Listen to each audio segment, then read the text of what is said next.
তোমার থেকে মুখ এখনই ঘর থেকে বের হয়ে যা। তুমি আমাকে মারলে তোমার সাথে আমি এক মুহূর্তও থাকতে চাই না। আমি তোমার থেকে মুক্তি পেতে চাই।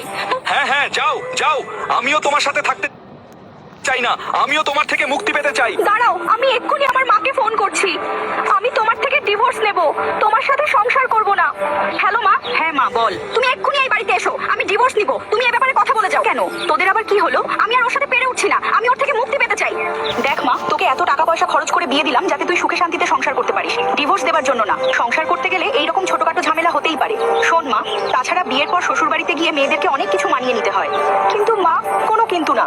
তোদের এই ঝগড়া ঝামেলার মধ্যে আমাদেরকে টেনে আনিস না।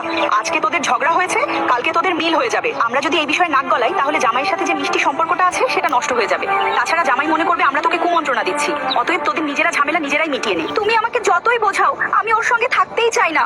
আমি ওর সঙ্গে থেকে অতিষ্ঠ হয়ে গেছি। শোন মা, একটা কথা বলি, মেয়েদের সংসার ভাঙার 4টি কারণ থাকে: রাগ, জেদ, মুখের ভাষা। আর একটা বিশেষ কারণ হলো বাপের বাড়ির কুমন্ত্রণা। আর আমি যতদিন বেঁচে আছি এটা তোর সাথে হতে দেবো না। শোন মা, মাথা ঠান্ডা কর আর জামাইয়ের কাছে গিয়ে এক্ষুনি ক্ষমা চেয়ে নে। আমাকে যদি মা মনে করিস তাহলে তুই আমার কথা নিশ্চয় রাখবি।